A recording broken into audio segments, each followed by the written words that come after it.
70 years since it began, the conflict over Kashmir remains the main bone of contention between India and Pakistan. The Muslim-majority state of Jammu and Kashmir is located on the northwestern tip of the Indian subcontinent. At the time of partition in 1947, it was expected the Muslim-majority state would choose to join Pakistan. However, its Hindu ruler, Maharaja Hari Singh, elected to stay independent. But after hundreds of Pushtun fighters invaded from Pakistan, Hari Singh invited India to take control. War broke out, and the territory was divided between the two after the UN brokered a ceasefire. India and Pakistan fought two other wars over Kashmir, one in 1965, another in 1999. Unrest has grown since the early 90s, after a homegrown popular separatist movement emerged in the Indian-administered part of the region. New Delhi blames Pakistan-based militant groups such as Hizbul Mujahideen and Lashkar-e-Taiba. Pakistan denies any involvement. It says India is using the militant activity to cover up its own brutal crackdown. We're urging both the state government and the central government first to immediately stop the use of pellet-firing shotguns to police demonstrations. We're also urging authorities to initiate prompt, independent and impartial civilian investigations into all incidents where the use of these shotguns led to deaths or serious injuries. It's been described as a tactic as opposed to a consequence. In a report titled "Losing Sight," Amnesty International said Indian soldiers have used pump-action shotguns to disfigure and maim protesters. It's only fueled more protests and violence.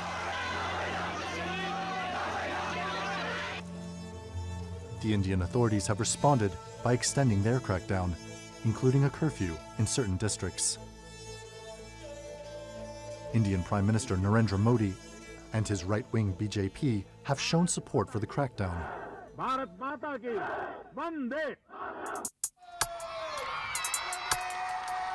The fervor of the BJP is matched by that of militants turned political groups in Pakistan. Kashmir's borders remain as unclear as the future of the conflict itself. The question that still looms over the most prominent scar of partition is how will one of the world's oldest conflicts be resolved?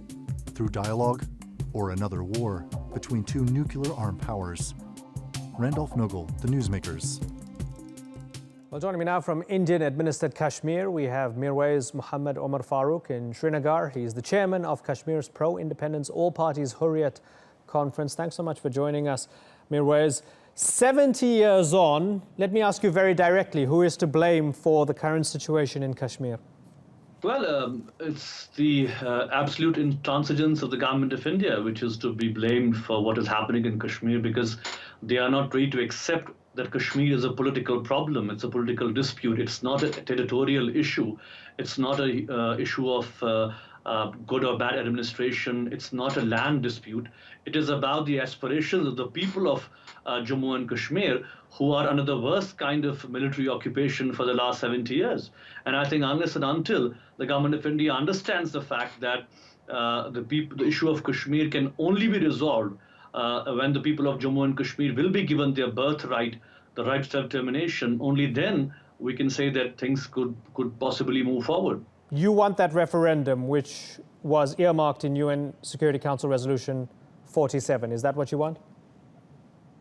Yes, I mean, that is the basis of the Kashmir dispute, that the world community, especially the United Nations, has made a commitment to the people of Jammu and Kashmir that their will and aspirations will be taken into consideration, and the final settlement of Kashmir issue would be made available. So the Hurriyat conference has, for the past many years, I mean, in fact, we have suggested to the governments of both India and Pakistan that either you abide by the UN resolutions, call for a referendum, and give the people the right in both sides of the Kashmir, which is obviously one part is with India, the other part is with Pakistan, or what we call an alternate negotiated settlement can be when India, Pakistan, and the people of Kashmir sit on a table, and there could be talks in terms of what the future dispensation of the issue of Jammu and Kashmir can be. But when the Indian government turns to you and says, okay, Mirwais, that sounds good, and that UN Security Council resolution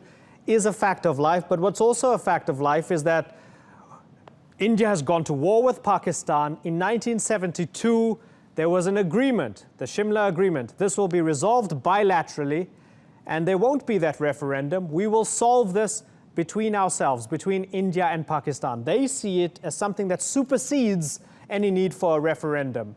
How do you respond to that? See, I mean, Kashmir is an issue about the people. It's not an issue, Kashmiris are not dumb, driven cattle that India and Pakistan will decide on their own, and they will sit and then announce a resolution on the radio or through a TV broadcast. You have to involve the people of Kashmir. I mean, it's about the aspirations, it's about the will, it's about the future of more than 15 million people who are living a life of misery for the last 70 years. And I think if India and Pakistan could have bilaterally resolved the problem, they would have by now. I mean, the fact that, right, you talked about Shimla. I mean, after that, we had Agra, we had Tashkent, we had Lahore, we had so many bilateral agreements between the two countries, but all of them failed because Kashmiris were never a part of any effort. So it's important that if India and Pakistan are going to move forward, they will have to involve the people of Kashmir on both sides of the ceasefire line. Would you like to join Pakistan or have your own independent country?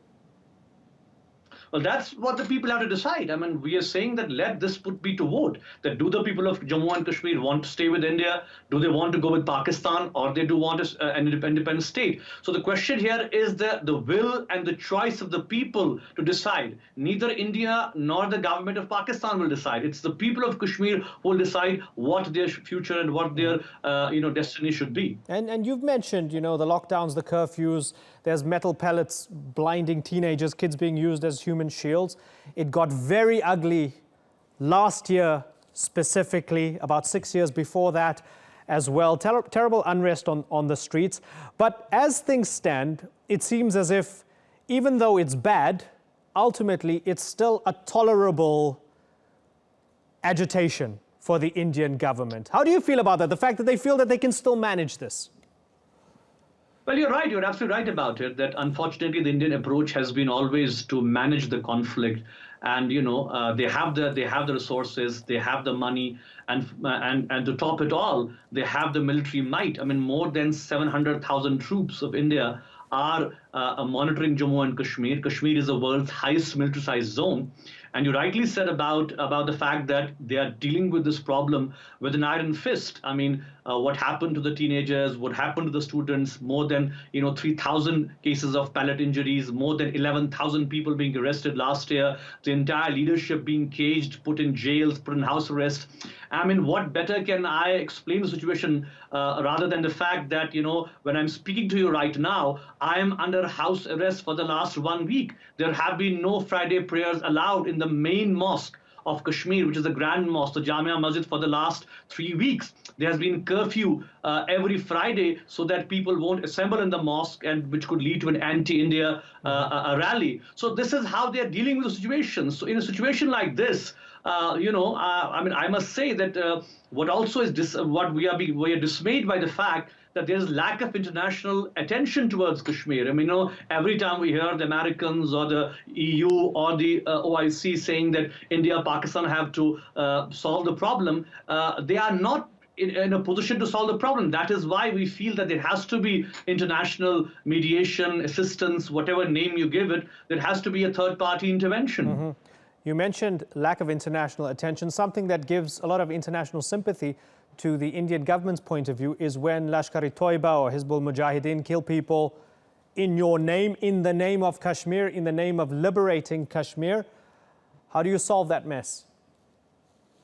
Well, I think, as far as militancy is concerned, yes, militancy is there. Nobody can deny it. But militancy is not the whole struggle. I mean, yes, there are some boys, and we are even concerned about the fact that some well-educated boys, some educated youth are taking up to arms, we feel that, we don't want that to happen. We don't want them to get consumed in the conflict. But the fact is that they are being pushed to the wall. I mean, if you look at last year's agitation when this young boy, Burhan Khan was killed, I mean, he was literally forced to take up the arms. He was so much tormented by the police, by the security agencies, that he decided to pick up a gun, because his family was targeted, his other friends were targeted. So this is a story of every Kashmiri. Nobody wants to take an armed resistance. We know that Kashmir cannot be resolved through any military might. It cannot be resolved through force.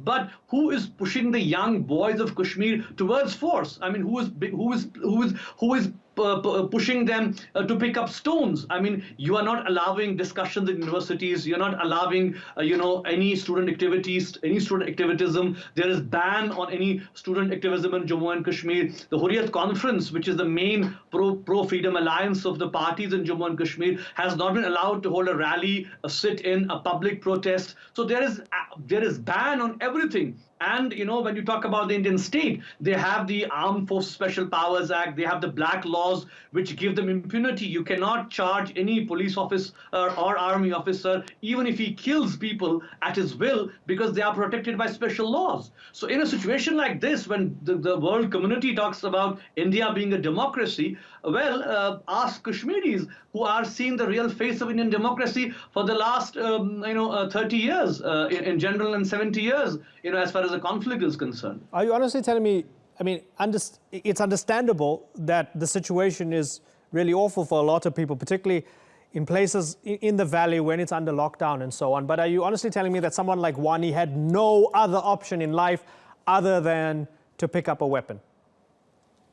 See, if you look at these boys, I mean, that is not what I'm saying. Even the press and the media have reported their stories, that these boys, these young boys, some of them have been engineers, some of them have left their jobs, some of them have been doing good in college and universities. So, they have been pushed literally to the wall, because there is no scope. I mean, there is a section of people who feel that there is no scope to pursue a non-violent struggle, because that's what people did. You talked about 2010, 2008, 2016. It was all peaceful. I mean, so who is using violence? It is the state which is using violence as a means to subjugate an entire population, to suppress the aspirations of the people of Kashmir through brute force. And this has to end. Yes, we as a political group, we as an organization have so many times said that we want to engage with India, with Pakistan. We want to find a solution to the Kashmir problem.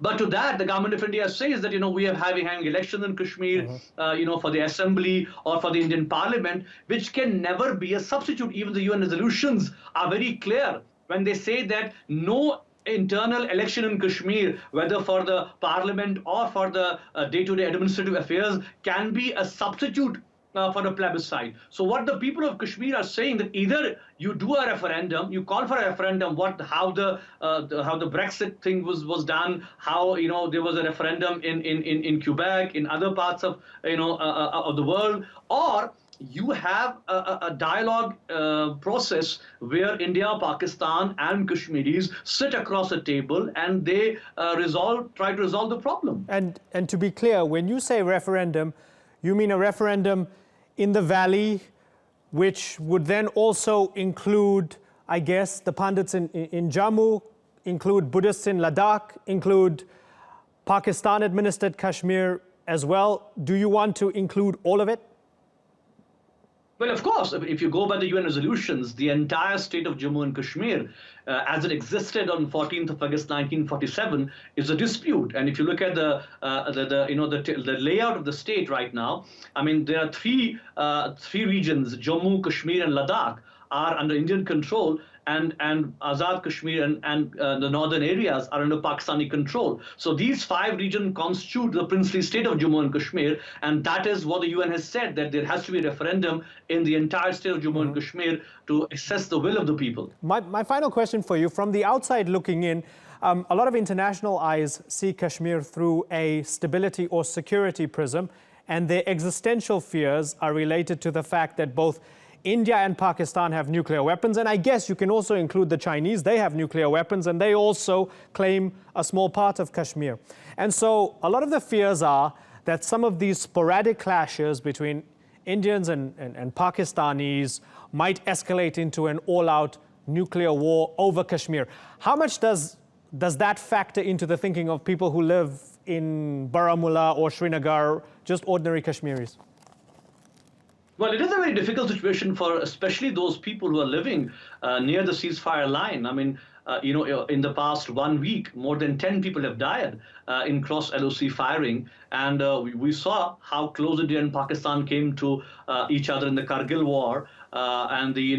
We saw an all-out war in that region. So yes, as you rightly said, that India, Pakistan are both nuclear neighbors, and China is also a nuclear neighbor. So in that context, there is all possibility that if the world community does not come in and push India and Pakistan towards a negotiating table and involve the people of Kashmir. I mean, see, we as Kashmiris have always welcomed. We want cordial and better relations between India and Pakistan. We want these countries to come together because we know that unless and until India and Pakistan come together and come closer to each other, there can be no resolution of the conflict. But the fact is that for the past 3 years, the approach which has been adopted by the Indian government, especially led by the Hindutva, the pro-Hindu BJP, they have toughened their stand on Kashmir. They have hardened their stand on Pakistan. They are not talking to the Pakistanis. They are not talking to the Kashmiris. And they are looking at Kashmir primarily from a security prism, primarily from a law and order problem, where they are trying to give an impression to the Indian people that everything which is happening in Kashmir is Pakistan-oriented, is Pakistan-sponsored. And just to say that, the fact that, in the last 1 year, 2016, 2017, more than 170 people have died in Kashmir. And our question to the Indians is, how many Pakistanis are there? Not a single, Pakistani for that matter. So this discourse or this confusion which they are trying to create is basically to ward off the pressure that whatever there might be, that, that this is not an indigenous struggle, it's a sponsored struggle, while the fact is that this is an indigenous Kashmiri struggle aimed at the resolution and the self-determination of the people of Jammu and Kashmir. Mirwais Umar Farooq, I really thank you for taking the time to talk to us on the Newsmakers. Thanks so much. I wish you all the best. Well, we wanted to get the perspective from India, and we had a former Indian Army general lined up, but unfortunately he was unable to join us at the last minute. But let's get the view from Pakistan-administered Kashmir now. From Muzaffarabad, we're joined by President Sardar Masood Khan. He's the leader of Azad Jammu and Kashmir. Thank you very much for joining us on the Newsmakers. 70 years on, Kashmir is still unresolved. The Indians primarily blame Pakistan. Tell me why you disagree. Well, first I would like to say the 70 years have passed. Pakistan is independent. Pakistan won freedom. India won freedom. Kashmiris have been waiting for the past 70 years to win freedom, to be a free people. They want to determine their destiny. They want to realize their right to self-determination. You say that Indians blame Pakistan. What has Pakistan done? Pakistan asked for a peaceful solution of the Jammu and Kashmir dispute. We think that the UN Security Council resolutions on Jammu and Kashmir should be implemented. There should be dialogue. There are 3 parties in the dialogue, which is Pakistan, India, and Kashmiris. They should have a dialogue, and they should resolve this issue peacefully. India, on the other hand, has been killing and maiming and torturing Muslims for the past 70 years. And today, as we speak, as I talk to you, Indian coercion continues unabated. So India, on the one hand, is killing Kashmiris, is committing crimes against humanity in the occupied territory, and it blocks diplomacy and dialogue. So they have absolutely no right to criticize Pakistan or the people of Jammu and Kashmir. If we had to go by the letter of the law or the letter of the resolution when we come to the UN Security Council resolution, don't the Indians have a point in saying that, well, then you'd have to evacuate Muzaffarabad, where you are now, and go all the way back to the beginning before that plebiscite actually happens, because that was also in the wording, wasn't it? Yes, partially, but this is a falsehood. This is a fabricated argument. In fact, if you have to go back to UN Security Council resolutions, I would refer to Resolution 98, which says that India and Pakistan simultaneously have to evacuate their troops. They have to do so proportionately. In fact, if you go back to Resolution 98, India was to maintain only 12,000 to 1,800 troops in the Indian occupied territory, but they have 700,000 troops deployed there. Pakistan was also to reduce the number of troops on its side or in Azad Kashmir. So yes, Pakistan has always been ready, and Muzaffarabad has always been ready, that there should be a simultaneous withdrawal of troops or reduction of the number of troops so that you could pave the way for the plebiscite. Yes. We were speaking to the All Parties Hurriyat Conference, the chairman of the All Parties Hurriyat Conference from Srinagar earlier on, and he said, you know, too many people see this as a bilateral thing between India and Pakistan. We just want to decide our own destiny. I wonder, sir, do you fully accept that and believe that this isn't between the Prime Ministers Abbasi and Modi sitting down and thrashing out a deal? This is about a group of people who live in that contested region deciding their own future. Would you accept that? Well, I'll endorse his view. I think it's not a bilateral issue. It is a trilateral issue to start with between Pakistan, India, and the people of Jammu and Kashmir. There is a fourth party also, and therefore I would say that it's a quadrilateral issue. The fourth party is the United Nations, which in fact mediated and deliberated and then held several sessions in the Security Council and came up with dozens of resolutions, and they guaranteed that a plebiscite would be held. So, but what Mir Wais Sahab said, I would say that it is true that the Kashmiris are the key constituent. They have to decide about their future, about their political future.